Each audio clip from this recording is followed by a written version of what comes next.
Election Day. No, we are not Steve Kornacki. This is football, no politics here. But welcome in, welcome in. We are going to give you a recap of perhaps the most sneaky good weekend of college football that we've seen yet, and another upset filled weekend as always. So this weekend, 7 AP top 25 teams fell, most of which were in the Big 12, surprisingly. So that conference that had looked kind of mundane, honestly, is now really starting to pan out as a exciting conference. And maybe it's because they're all bad at football, but when it's exciting, and they're playing each other. They're not playing Georgia. They're not playing Texas, right? And so all of these upsets, which we're gonna go over in detail, I think say something that the theory that the rich get richer, right, and NIL and all of that. I don't think that's necessarily true, and I'm not sure we can make an in judgment on that yet. But Kirtan, what is your perspective on this hot topic? Are just rich teams absolutely dominating the sport?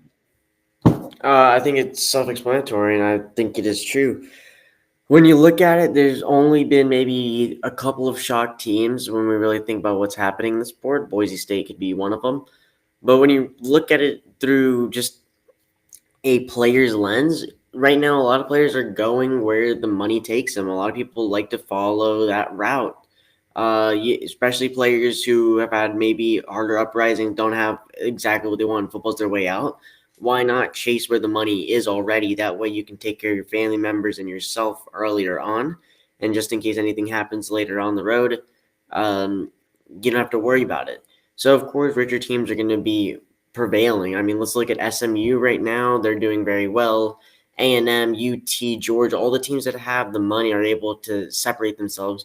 And what we could fear is happening is that we're going to get to a point where there's just going to be such a great divide between the teams with all the players and the teams that just struggle to get the players at like the D2 level, the 1 stars, the 2 stars that aren't getting as much. And so, yeah, NIL is, of course, going to affect this league. It's going to create a greater gap of separation in talent of play, but that's something that we have to expect and go when knowing. That's why you might want to go to smaller schools. Some players may have taken that interest. Maybe I go to a Arizona State, start immediately, get recognition, then move. So there is a chance that the level of play is still the same in the end, but right now you can clearly see that the teams with the deeper pockets are just going to be able to gather more players and create a greater level of divide. So I'm gonna make an argument. It may be a circumstantial argument, but I think that you are jumping the gun on the conclusion that because the teams that have the most money are better programs, that's something new. It's not really. You have to think about it in terms of teams that can put millions of dollars into S&C and nutrition and into acquiring coaches, right? They're always going to be better. But I'm arguing that I think this new era is creating different opportunities for teams to be showcased. You have Boise State, a great team that's only lost to Oregon, and it's a real feel good story, right? Ashton Jeanty came out of nowhere, has decided not to take greater NIL opportunities at other schools, to stay at Boise State and continue doing what he's been doing in the Heisman hunt. And additionally, you have Army and Navy to a lesser extent at this point, which is really unfortunate because you can't lose to food Navy, you just can't. Um, but Army, they're rolling. They're 8-0. Absolutely dismantled Air Force this past weekend, going at the top of the ticket. Another team that is also, I think, very much in the playoff contention and a really, really good team that I don't see as having relied on NIL is Indiana. They have good players, but you have to think that while the individual pieces are good, they're not the star players you would think. A lot of them are breakout stars, right? Like they've had two quarterbacks play amazing football for them. And you've had guys step up on the offensive line. You've had a defense that's been able to keep you in games and then squash opponents so you can blow them out. And I really, really think that this is new era is creating a lot of unintended or unforeseeable opportunities for teams kind of down the ticket, to use your election day verbiage, that are not, if you thought about who's the best team in college football, they're not going to come up. but they're still going to get a shot, right? Like, how amazing would it be to see Army take on, I don't know, take on Miami in the Citrus Bowl or in Miami's house in a big playoff game in December? How much recognition does that get them? What is the kudos that their program gets from that, right? And then you have Indiana, who looks like they could win a freaking national championship. I don't think they're in any way the favorite, but there's a chance where the ball bounces their way, they stay in games and they win those games. And so the point of all of this in this little segment here is to put forward the idea that I'm not a pro. I didn't think expanding the playoff was a great idea, right? But I will admit there are some certain benefits to it and unexpected consequences to this new era that I think we're starting to see for the good and not necessarily for the bad. So be optimistic, people. Understand that even if absolute chaos breaks out, college football will still be here, entertaining us and providing and compelling us with wonderful arguments about wonderful teams. Now, to Yep. get into that, there's one team that was not so wonderful this weekend. What happened with the cream of the SEC, Kirtan? Well, talk about a rough break for Mike Elko. The best team out there, A&M, sitting 5-0, sitting pretty for the first time. Who would have expected it with everybody saying, wow, look, there's Texas. Wow, look, there's Georgia. And here comes A&M with their brand new coach, with a brand new scheme. And they head over to South Carolina after a feel-good win against LSU. The crowd's hyped, and Marcel Reed forgets how to play football. Mike Elko literally looked like he was buying burgers instead of actually coaching an offense. And yes, that entire defense fell apart in the first and second half. A&M, the cream of the crop, turned out to be a mosh pit at the bottom when they head over on the road against a decent opponent, not even formidable, just a decent opponent, and they get shut out. That's what it felt like. Granted they lost Le'Veon Moss, that's a big part of it, but still, your offense was not able to produce the way, especially we saw against LSU.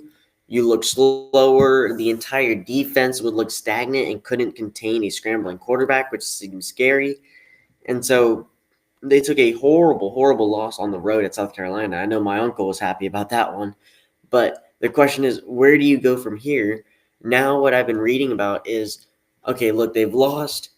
What are the playoff implications? And they're actually pretty great. A&M was sitting in a great spot where they didn't have any other SEC competition that was really formidable or at their level unless it was UT. Then they were going to give UT a run for their money, but even at that point, you have a 55% chance of getting into the SEC championship game. So you honestly don't have to really be concerned. Now with this loss, your chances have dropped to 20%. Granted, your playoff chances have still dropped to 19%. So you just had a horrible. This is one of the worst breaks you can get, and there's only one way out of this hole, and it's either beat Texas at Kyle Field or chalk up the season because there's nowhere else you can go. Yeah, this is honestly, you can get to the ball, right? And Lenora Sellers absolutely tore A&M apart. It really, really looked like in that second half. In the first half, A&M kept it close, but then they just got absolutely shut down in the second half. And you saw really a South Carolina team take its stride, right? They're starting to make Marcel Reed uncomfortable, starting to shut down that run game by being really physical at the lines of scrimmage and just attacking, and refusing to get worn down by a perhaps more experienced or physically talented A&M front. And then you saw this phase of the game, right, where A&M looked like LSU from the week before. Their defense was getting put on skates by a running quarterback and a very good running back. And honestly, we should mention that Le'Veon Moss is out for the season. But for me, I don't think this sends the Aggies to death row by any means, but I think that it really changes the picture of the SEC. Because now you have a two-loss team in the SEC in Alabama, and a one-loss SEC team in LSU, or one SEC loss team in LSU, facing off next week. You have Georgia, one-loss SEC team, and Old Miss facing off next week. And it really creates a picture where it is literally anyone's game. And no one is really in control of going to the conference championship. There's a lot of teams that don't control their own destiny. Texas A&M did. Even if they go to the conference, or even if they go and lose to Texas, if they beat South Carolina, right, and they went out but lose to Texas, they still have a great chance of getting into the conference championship and a pretty much secured spot in the playoff. But now you go from a one-loss team or a one loss in the SEC team to a potential two-loss in the SEC team. If you are willing to pencil in that Texas game as either a close game or a loss for A&M, depends on how well Texas plays. I know that, but you've got to think there's a chance that that could go sideways for A&M. And then you have all these permutations of that where Tennessee almost looks like they could still make a statement. Bama's now in contention for the SEC title. There's all these kinds of things that just bump up teams a little bit, and no team is now in control of their own destiny. I don't think Texas is secure if they went out and going to the SEC championship. I don't think Georgia's secure if they went out. I don't think Alabama is secure if they went out, right? And maybe Texas and Georgia have the best two shots if they went out to go, right? But even then, you start to look at how complicated it gets. And even if you went out, it's not guaranteed that you'll be there. And in the situation that all of those favorites went out, you're really looking at a nasty, nasty tie and something that could potentially cause issues later down the road in the playoff. But kudos to South Carolina, and they have earned a beef or pole spot, but we will discuss that later. Kirtan, what is the next tragic and dramatic upset? Well, let's just jump straight over to the ACC. We saw some good games in the ACC, probably some of the best this week. But there is one that we have to mention, and that is the 7th seed at the time, or 11th seed, went down to Louisville. Of course, I'm talking about our home quarterback, Cade Klubnik, here from Austin. They took a very, very bad loss to Louisville in Louisville. So, Kieran, what did you see from that game? I just saw a team that really just spiraled out of control to me. It seemed like Louisville was able to stick with them early, and Clemson didn't expect that because they've been in blowout after blowout after blowout after blowout. And you see the kind of almost complacency that comes with that. The expecting to be up by 21 by half, right? And just cruise the way through the game. And when they weren't able to do that, Louisville was able to shock them, put up a couple possession lead, and almost roll to a victory. And Tyler Show played amazing, probably his best game yet. And you also had an amazing run game from Louisville that was able to just grind away at Clemson and then get at them on the other side of the ball. And their offense did not play great, was not up to the standard. And really, it is an amazing upset by Louisville. It kind of is hard to say that that's going to salvage their season, but I think they have doomed Clemson. Yeah. I mean, so the one thing I can't see happening is Clemson coming back from this. Look, this is a brutal loss. We all know it. We all hate it. And, well, at least I hate it because I'm a big fan of Clemson. But what I'm more concerned about is, look, what's going to happen when you have Miami and SMU? SMU is really going to make this conference look so bad for the fact that they are the newcomers. They are the guys that just came out of a really, really bad conference, moved over here, and they're kicking everybody's butt. Like, seriously. Clemson, you get the issue that a lot of NFL teams get, which I've noticed, and that's the idea that you're so much better that it causes issues. I want to say the same thing for Florida, Georgia, where Georgia got complacent, but I can't say it for that game because I think we were complacent to some degree, but it was also a rivalry game, so there was just an added bonus to it. I think that's what happens when teams at the very top get shocked. What happened with A&M and South Carolina is a great example of this. I think A&M came into this game thinking, you know what, we're on the hot right now. Everybody wants to be like us. We are the cream of the crop, like Kieran said, in the SEC. And then you get stunned. And then before you know it, you don't know where you are. You're trying to score in the fourth quarter. It's already too late. And that's exactly what happened. So we've had a really rocky relationship with Clemson so far. Clemson went from, wow, we don't think these guys are going to be that good. After that loss to Georgia, they look very poor. To now, in the middle of it, everyone was like, wow, they're on the up and up. They've been kicking teams left and right. Cade Klubnik looks like he's a Heisman contender. And then after this game, we're like, where are these guys falling? We predicted them being so high. We predicted them at their lowest. Where does this put implications at? And so right now, the ACC is now a two-man race. Is between the Hurricanes and the SMU Ponies. And so the question is, when it comes down to all of this in the end, it's going to come down to these two teams and who can really create a more, it's hard to word, who can really live up to the moment, live up to the hype. I honestly think SMU can make a really far run, even beating Miami to some degree, because I've seen moments where Miami looks complacent. Miami likes to be down. It almost seems like after the half, and then make this comeback because now they have something to win it on.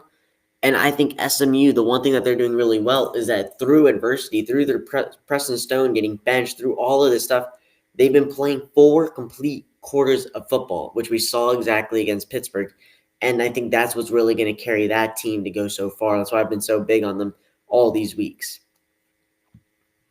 So moving on, that was just my 2 cents. You guys can take it or leave it, but I think that SMU, they're like my A&M prediction. I think they're going to go far. It's going to be very interesting. But next, we have to jump back over to the Big 12, and let's talk about Texas Tech and Iowa State. What an upset that was. Kieran, what did you see from that game? I really saw what I think was just it's like getting caught on the wrong foot, right? And Iowa State, they've played amazing, but they've had to play in some close games. Against Iowa is one that stands out to me, where Iowa State just wasn't as consistent as you'd hope, right? And they're not as dominating, right? And then you see in this game, Texas Tech is just able to, again, it's a stick with you upset, right? They're able to be there, and then make the final stop and get the ball back. And I think that's really something I think it should be commended because this Texas Tech team was not expected to be the cream of the Big 12 coming in. And while I don't think they're that, it's that all the teams are so close in the Big 12. The difference in skill, excluding maybe BYU, is not that much. They're all really good teams. Well, okay, they're all good teams in comparison to one another that can give you a threat. And when you don't bring your A game, you get beat. And that's what happened to Iowa State. Oh, yeah. And I think it's also just another thing we have to commend for Tech. I've seen Tech go through many games, which I said they're probably not going to win. And I've seen them fight through it and just come out on top. Another big thing is that if you are a Colorado fan, if you are a Deion Sanders is my guy, I only started watching college football because of him, you're going to be very, very happy right about now because your guy Deion Sanders has just almost been gifted a playoff spot. Because of this loss, it's really, really looking like the team is going to be very good this year. And the Big 12, like we said, has been wide open. So take it as y'all like. But Travis Hunter, Colorado, you have a good shot at making the playoffs. I really think they do, especially given that while they do have Texas State next week, they've been a team that I think has gotten better as the years gone on, and I think that really can't be underrated in terms of just that little building week on week, getting better and playing consistently good football. Yeah, and what I also want to quickly mention is the implications for the Big 12. I feel like this is happening with every league right now. It's hard to see a clear-cut winner besides maybe the group of 5 stage with Boise State. And I honestly don't know which power conference has someone who's going to guarantee win. It almost feels like there isn't anybody anymore. So I just want to keep that in mind. And lastly, let's talk about the game of the week of last week. And that was PSU, Penn State University, taking on the Buckeyes in what was a shock, but not to me and Kieran, but was another upset, you could say, as the 3 seed took care, or the 3 seed took care of the 2 seed, or the other way around. 4 seed took care of the 3 seed. I'm a little confused, guys, right now. Forgot that it goes Oregon, Georgia. I'm more used to Georgia always being first. So yeah, the Big Ten, another conference that looks wide open. There is no star of that conference. I guess Oregon you can make a case for, but I'm pretty sure Oregon has to play Penn State sometime this year. And whenever those teams play, it's gonna get in some hot trouble. Karen, what did you see from that game? I saw a Penn State team that really had an inexcusable loss. I mean, you get stopped on fourth and goal, you get an interception on a really, it was a great play by the defensive back, but just a play that you think Penn State has to have in order to get a win and get some notoriety, right? Because again, I can't overstate this enough. Penn State cannot win big games. They just can't. And despite being good and doing what they needed to win, they made Will Howard uncomfortable. They made Ohio State look human. And I really think that Penn State should have won that game. They were up and then they weren't able to convert in the red zone. They had huge red zone problems, which honestly I didn't really see coming given their amazing tight end play that they've had from number 44 and others. But to me, I just think that it's another scrapped year for Penn State. I mean, yes, they can get into the playoffs, but if they can't win games like that, it's hard to expect them to win a playoff game like that. And I really think that the Nittany Lions are in trouble. And come the offseason, it may be time to talk about what are the expectations for that program and whether or not the coach can meet those. Yeah, and I think that Coach Franklin, he's just struggling. Like, no offense to him, but I think it's just you can't get over the hump. He's looking like Ryan Day a little bit, and this is just his version of a game that he can't win. Um, I mean, there's not much else I can really say about the game. I feel like it's very winnable. Abdul Carter played one of his best games I've seen from him this year, especially when they needed him most. And so you can't really say anything bad about how the team played. It's just I think it's a coaching issue. I think there's just a thing that says that they're not going to win, and I honestly am so disappointed because I love Penn State. I love the Nittany Lions, the whole traditions and everything. But I mean, come on now. When you're in that moment, you got to get the win. But you put all the pieces in the right spot. Just execute, and that's all you needed to do. So that's my 2 cents for that game. Yeah, I really think, and we'll talk about this late more in subsequent episodes, but there's a certain point where you have to just really take a deep look at what's going on when you have two dominant sides of the ball and you can't come away with a win against an Ohio State team that has really looked human at times during this season. So for Penn State, I I really don't know what's next. They need wins. They need that win at Oregon, and I don't know if they can get it. I don't know if they can get it. Yeah, they need help. Alrighty, well, that does it for this segment. Let's move on to something interesting, which we haven't been updating recently. You can blame both me and Kieran for that, but let me pull it up for y'all. This is the Beaver Poll. We know that y'all have been missing it, and so here it is. As you can see, there's been some movements at the top. Of course, you have players like Texas moving up, Ohio State staying stationary because we didn't really care about their win, and Texas didn't really play. You have Miami who's still going up to 5. Of course, these numbers aren't updated from the last time, but that's because there's been a lot of movement. Bama jumping up almost a million points, it feels like, at the top here. Other notable players are SMU jumping from 21st last time y'all saw them to now 12th. Colorado's now in the playoff prediction. Washington State, Vandy's still up there. Pitt's dropping, and all these teams that lost Pitt, Iowa State, Clemson, A&M, they're all dropping down in their range. So that's just a little bit of things that y'all want to see. Kieran, is there anything else to add about them?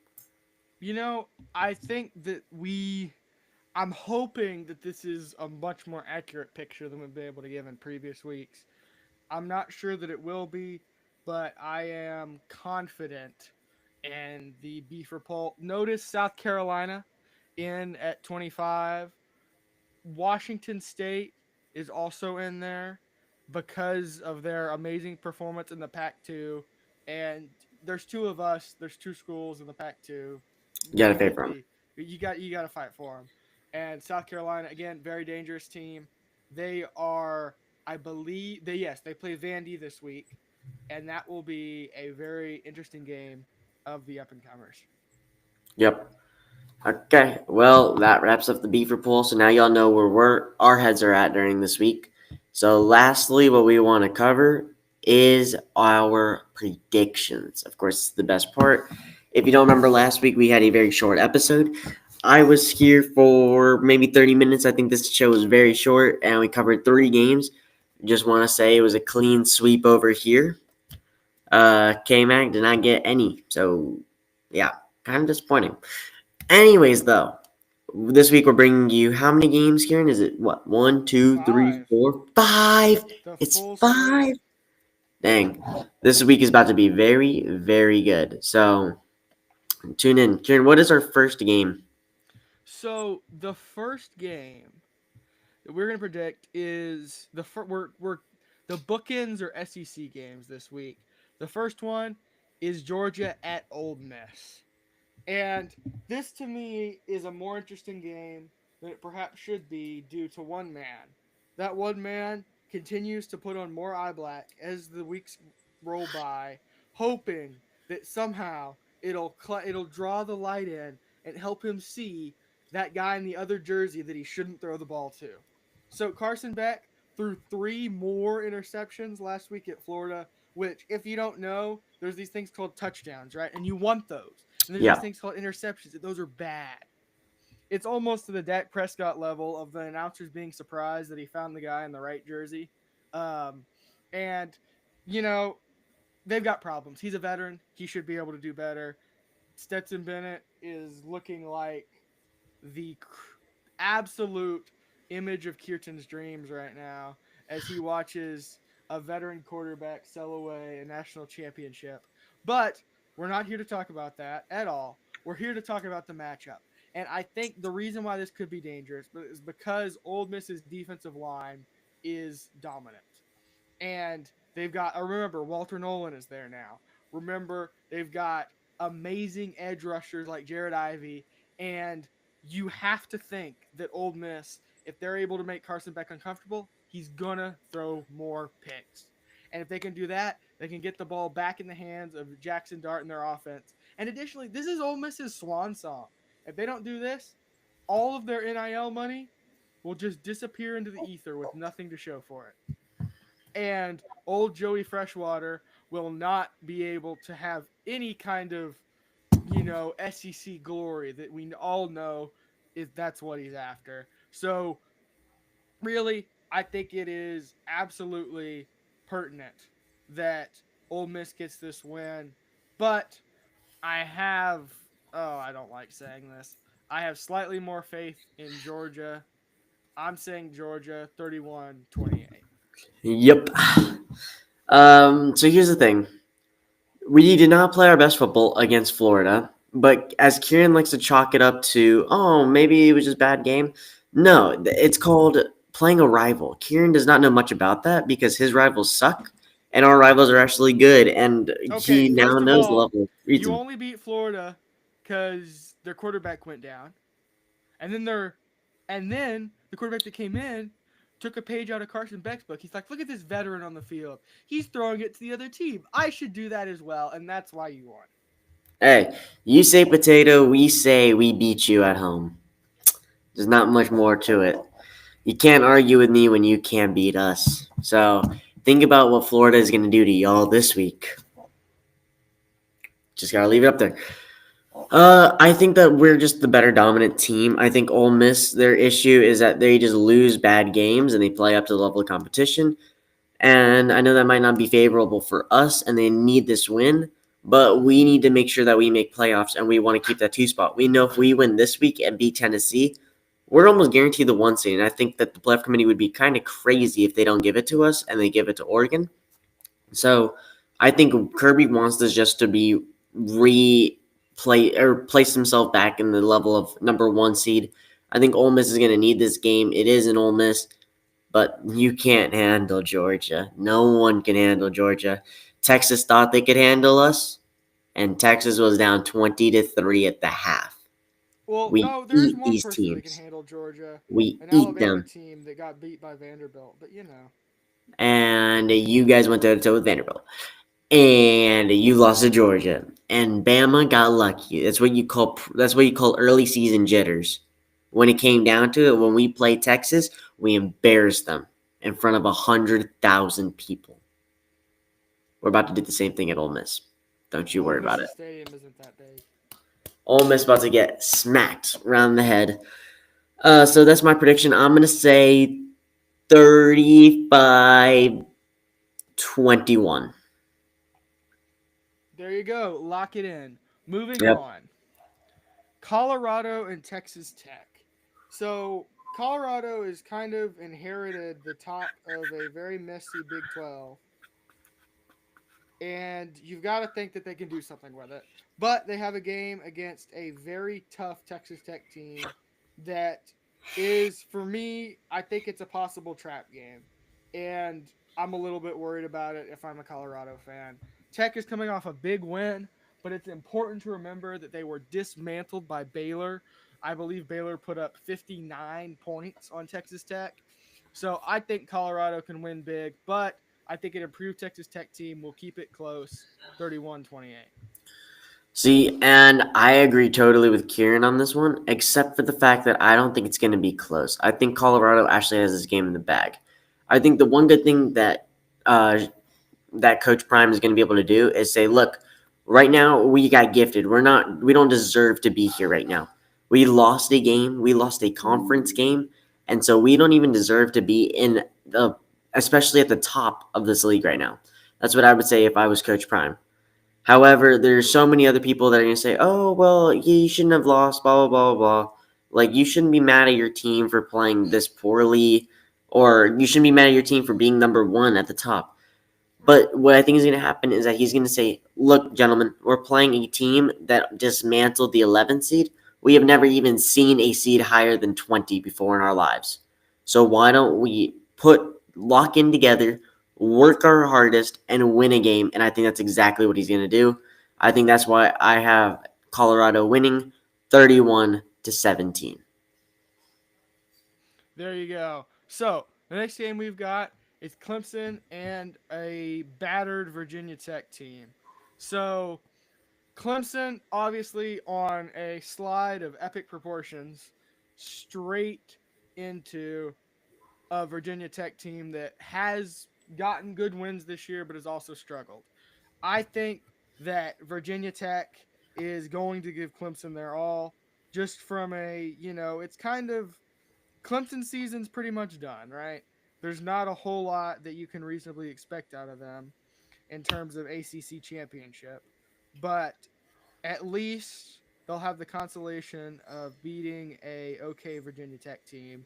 I think Clemson gets the win 28-21, but I would not I think that Virginia Tech can play a good game. I just don't think they can play well enough to beat a Clemson team that is still extremely talented, even if they have made severe mistakes and are on a bad slide.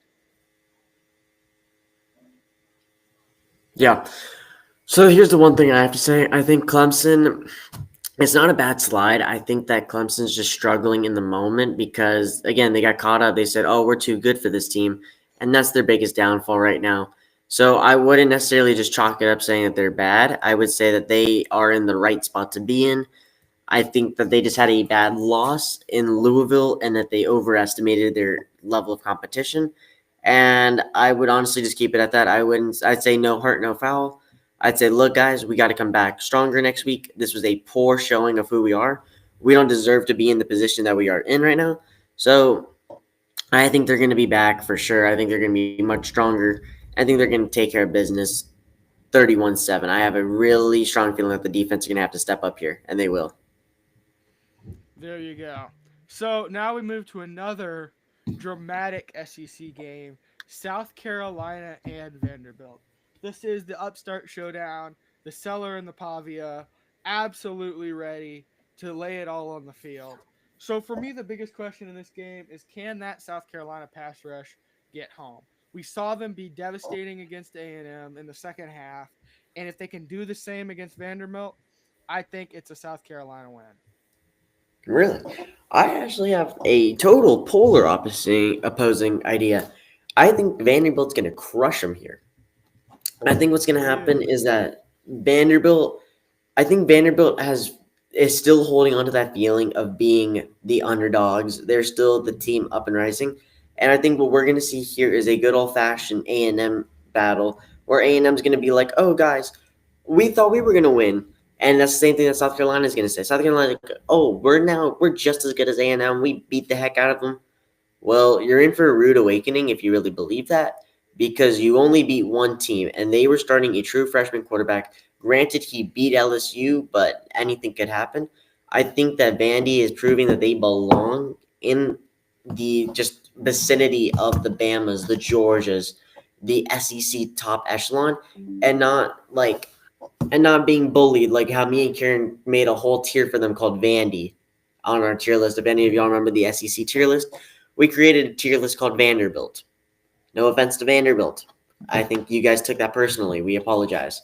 We did. We were not familiar with your game, but I think that Diego Pavia, I now believe in the sauce and the hype. I think he's ready, and he's going to come back, and he's going to be furious.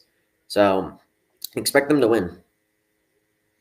Alrighty. Alrighty, Kieran, what's our last game? So the game of the week is Alabama and LSU. Hmm?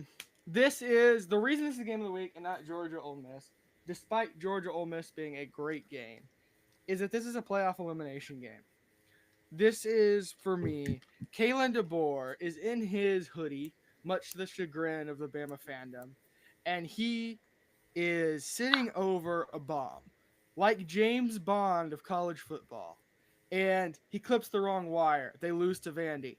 He clips another bad wire. They lose to Tennessee. And now he's got to make the choice. He's got to make the series of decisions to defuse the ticking time bomb of Bama being eliminated from playoff contention. There could not be a more dramatic scene. You've got a running quarterback against a defense that has had trouble against running quarterbacks in LSU. You've got a veteran or a young secondary against a veteran quarterback and great receivers. You and Bama's secondary, obviously. And you've got a defense that's been inconsistent against an offense that's been inconsistent. And to me, this just puts everything in the SEC. It's in Death Valley. It's absolutely as close as you can get. I really think you've got to look for a couple of things here. First, can Bama get Nussmeier flustered with the blitz? You saw that in the A&M game and in the USC game way back at the beginning of the season. Once Nussmeier starts to miss a completion, miss a throw, get pressure, get sacked, throw a pick, it's downhill.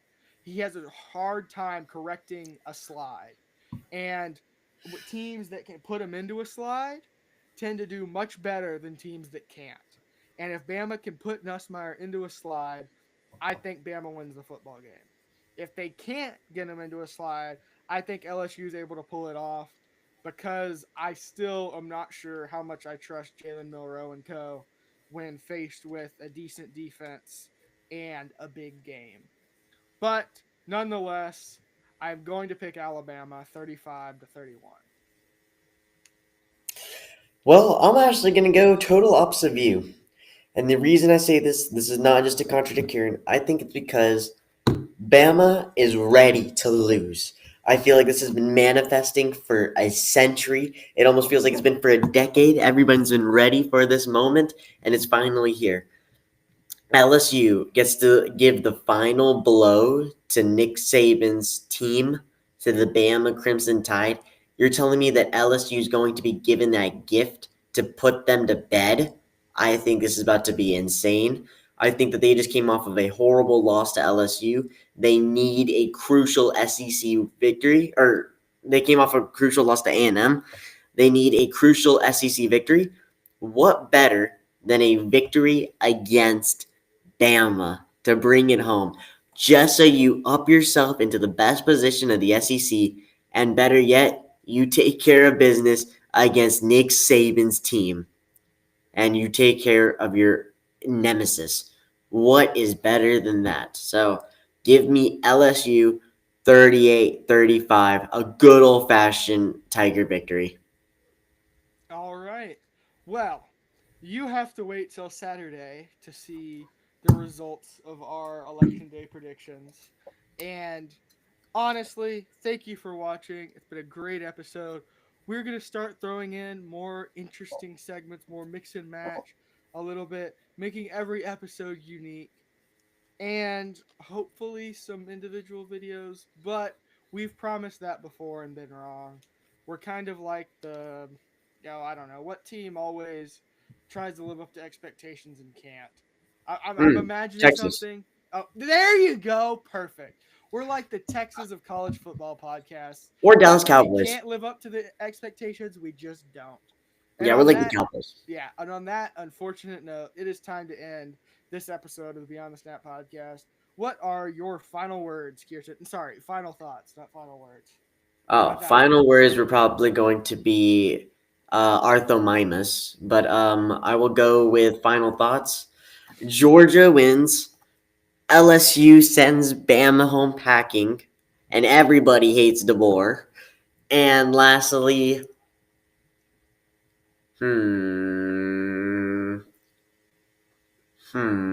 hmm, Vandy is king.